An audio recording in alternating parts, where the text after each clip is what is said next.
Naiwan na naman ako, Agnes, dito. Niluluto ko itong aking tapa. Ayan. At silog. Naiwan na naman ako. Ayan. Ayoko sumama sa kanila. Ay, nagluto ako tapsilog. Yan. Niluluto ko. Diba? Iwan kami. Iwan kami ng aso. Bakit?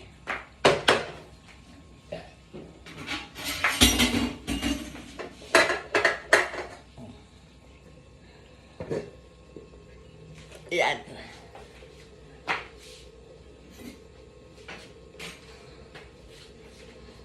Luluto ako, guys. Dito sa Pinas. Ayan na niluluto ko. Tinakpan ko, pinapalambot ko. Ito, pagsalang ako. Ayan. Wala mag-isa rito mga guys. Mga katao-tao. Okay, bye.